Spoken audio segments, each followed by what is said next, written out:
Good morning, ladies and gentlemen. Welcome to another episode of This Studio. My name is Adam, and it's time for yet another segment of Let's Watch. Thank you so much to my studio VIPs, Zero Gravity Percussion, Robert Utomo, Will Flinner, Mallet Lab, Bradley Crowley, Ryan Carlisle, Rudolph Kralik, Austin Bench, Greg Harris, Arthur Lipner, and Scott Rader. Thank you so much for your continued support. And today's featured studio artist is Pieter. Thank you so much for your continued support. And if you'd like to become a studio VIP or a studio artist, you can go to patreon.com/amtan, or you can click over here. Welcome back to the show once again. I hope you've been well. And yes, it is time for that segment once again. It is Let's Watch.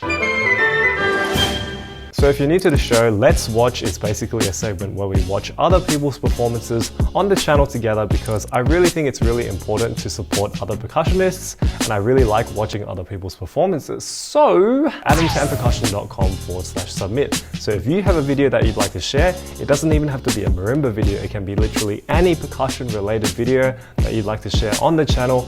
You can submit it over there and it will be featured in the next episode of Let's Watch. The theme of today's Let's Watch is chamber ensemble, because we've watched a lot of solo performances and solo compositions, and today we're going to watch a video of a trio and also a duo. I really value chamber ensemble performances because when you're in a chamber ensemble, you learn a lot about musicianship and you also just become better friends with everyone around you. It's just a really great experience to be part of. So the first performance we're going to watch together is a performance of Sculpture 3 by Rudiger Pawassar. This is going to be performed by Chloe Dupras, who submitted the video, Jonah, Pacis, and Sheik. And this was at a percussion festival in Woodbridge High School, Irvine, California.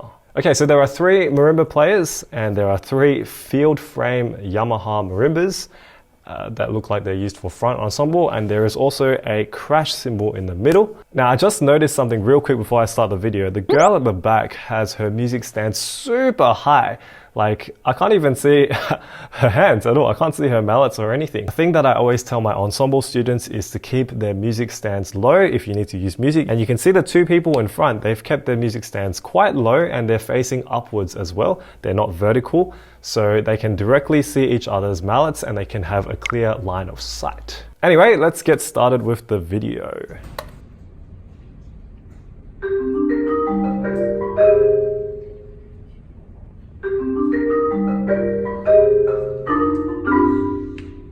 Nice. Oh.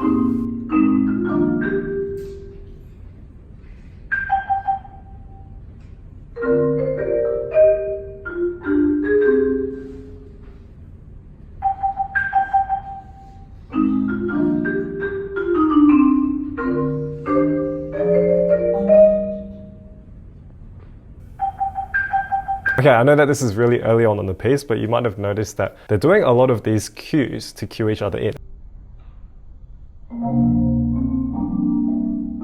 And that does work quite well, but you will also notice that the guy on the right hand side is doing this most of the time, but he's also doing some extra lifts.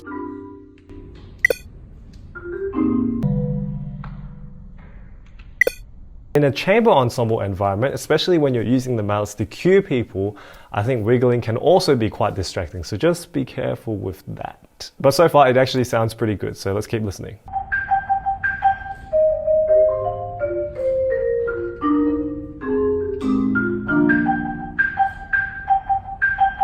The tempo is very steady.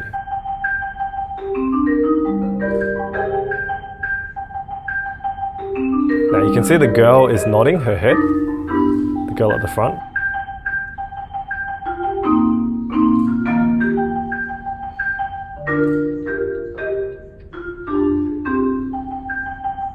And it's a real shame because we can't see the girl at the back's playing at all because of the music stands. Fix those stands, man.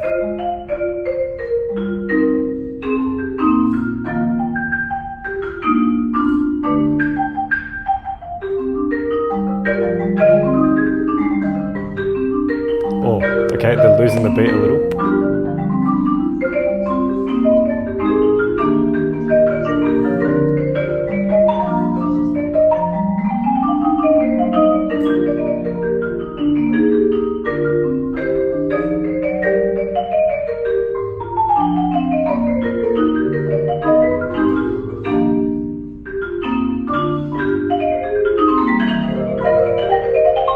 Wow, okay.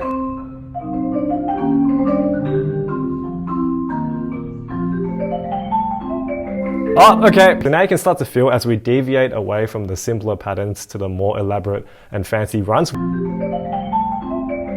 which actually sounded pretty good, but you could tell that they were distracting from the tempo and the bars were becoming longer and longer and the beats were getting a bit lost. I think the guy on the right's reaction summed it up perfectly. He was like, "Nani?" I think one thing that could definitely help with this problem is having a shared pulse. So up until this point, the only person that I could see that was displaying a clear pulse was that girl on the left. And you could see her head was moving like this. And it wasn't that clear, but it was definitely something, whereas the other two guys don't move at all. And that, of course, definitely increases the risk of getting lost or losing the tempo. So definitely have a shared pulse.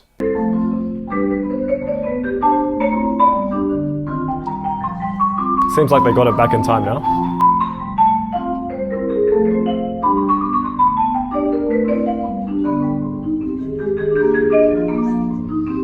Okay.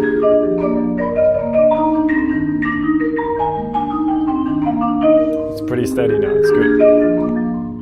Right, camera person is getting tired.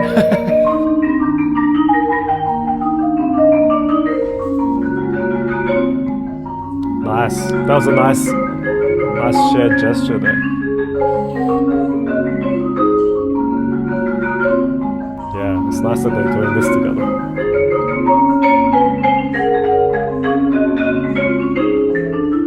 I really like the shared up and down movements in those passages where you move up together. It's really nice.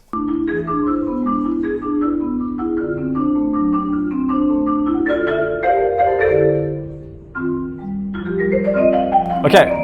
Again, right there, the girl at the back looked up and she was looking for a cue.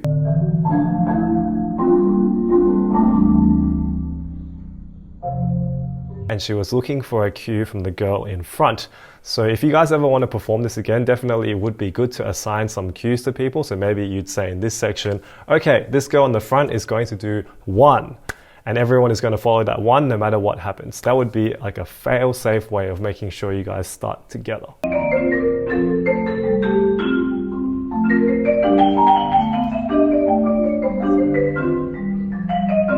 Seems to be sitting quite good now. Oh, nice. Get it. Get it. This guy has really nice runs. I like it.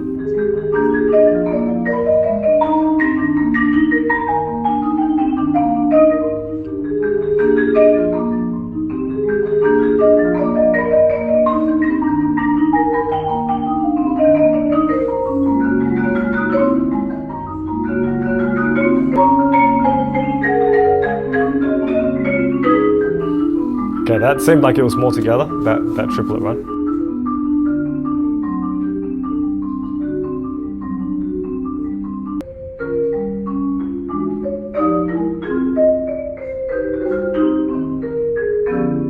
It would be really nice if they had some sort of pulse here.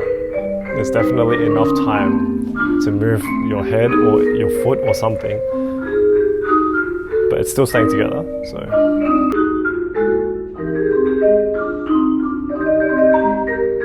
It seems like in this section, there should be more focus of who has the leading line. It kind of just sounds like all 3 parts are the same volume. Like here, right? You can see that there are some interesting parts and there's a roll part and there's an accompaniment. But it kind of just sounds like everyone's the same. It's a good run though. Oh, nice.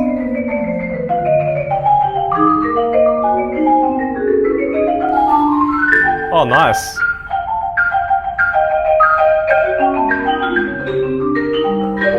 Back to the start.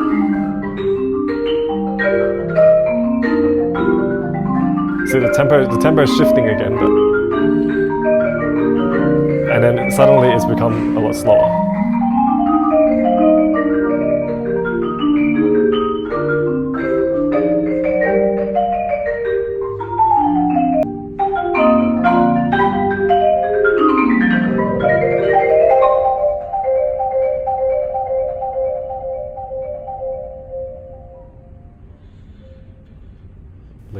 Leave it. Ah, you broke it so soon. Okay. All right, well, firstly, really good performance. Like seriously, Definitely you can tell all three people put a lot of effort into learning their notes, into memorizing the difficult runs and putting them to muscle memory, and the technique looks very good. So definitely the playing is quite good. But in terms of a chamber ensemble performance, I did feel a bit like this, like my hands were held like this pretty much the whole time because I was so nervous for you guys. Now this piece sounds like it's supposed to be quite homogeneous and it's supposed to sound basically like one big marimba. There were some parts where the entire group's dynamic went down and it was really nice.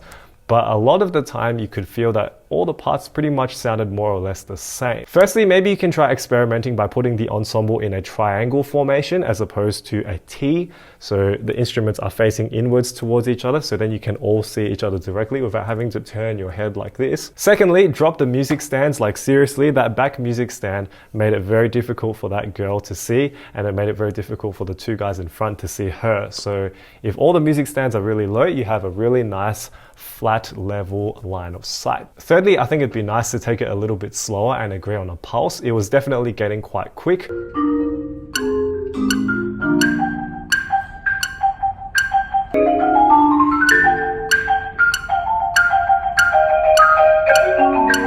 Anyway, I think you guys are doing a fantastic job, especially considering you're in high school and you're playing sculptures. Like, it's not easy to play this piece. I'd love to see you guys play together again and definitely focus more on those ensemble skills. And I think you guys will just get better and better every single time. So awesome job. Okay, so the next video we're going to watch is John Peterson and Joseph Montgomery playing Beauty by Nathan Daughtrey from Songs for the Human Spirit. This is both of our first year seriously playing percussion. Welcome to the family. And as we are both unchallenged by our current curriculum, as we both participate in the beginning percussion class at our high school, we really wanted to push ourselves with this piece. That is such a good attitude. I love it when people want to find new areas to explore. When they feel like the curriculum is too easy for them, they just find things that will challenge them more. That is awesome. This piece almost began as a joke in spite of our teacher, Mr. Carter, when he seemed very skeptical to our ability to learn. Is this a Mr. Carter call out? Luckily, our hard work paid off and we were able to attain high enough scores at each of the performances that we made it to the state. We hope you enjoyed this piece. Thank you so much, guys. Thank you for submitting this. Let's watch it. Now, this is actually a really interesting setup because the players are not actually facing each other. I've never actually seen anyone play a duo in a straight line before. Like, I would personally say that this is probably a lot more difficult than it needs to be, as opposed to having the instruments in a V or having them literally nose to nose touching each other so that you can see the person directly as you play. But maybe these guys are going to be okay with this straight line setup. Let's have a look. Oh, nice. Look at that pulsing. Look at that pulsing. Look at the pulsing. These guys are like... I love it.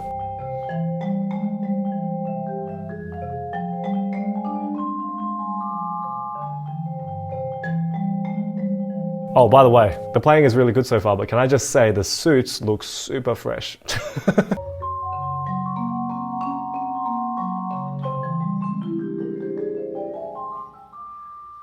Whoa, stylish, stylish, I like it. Guy on the right, the guy in the black suit, he kind of swung his mallets off. That was really cool. But then when he came back on, to get back onto the instrument, he was like, "Whoo!" And that's kind of like if you take a front ensemble video where everyone's about to get their mallets back on. I always think if you're not in some section of the piece where it's like really fast and really exciting, doing very sudden movements like that can be quite disorienting.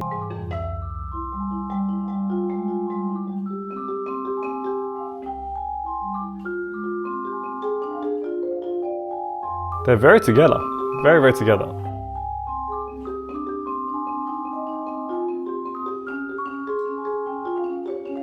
Oh, this guy's feeling it, look at that.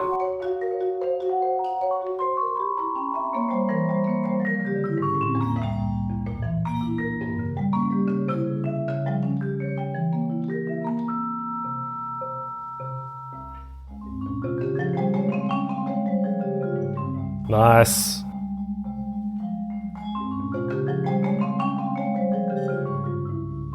Maybe this can be a little bit more dramatic, but still very nice. The guy on the marimba is going quite hard towards the top, but he's using softer mallets, so at least you don't hear that sound, so it's good.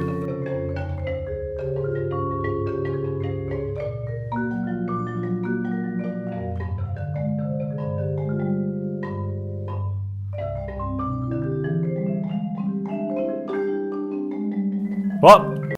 Was that a dab? I think he was just wiping his face, but it did look kind of like a dab real quick.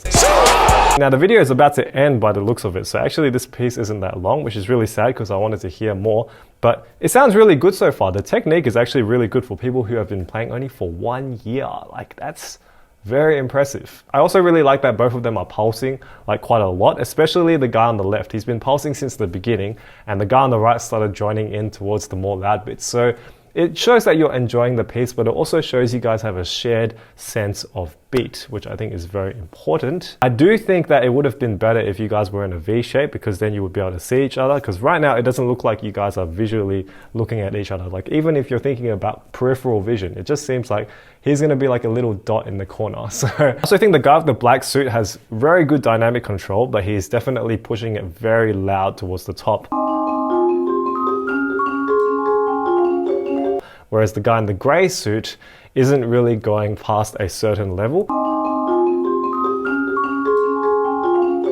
If the guy in the grey could have a little bit more contrast and more soft notes, so maybe just a little gentler, and then maybe some more louder notes. Okay, so now the guy in the marimba is really loud, and the guy in the vibraphone is really soft.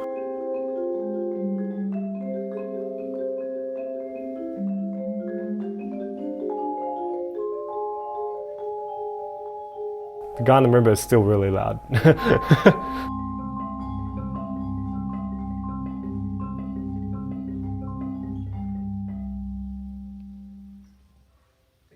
That was actually very, very good.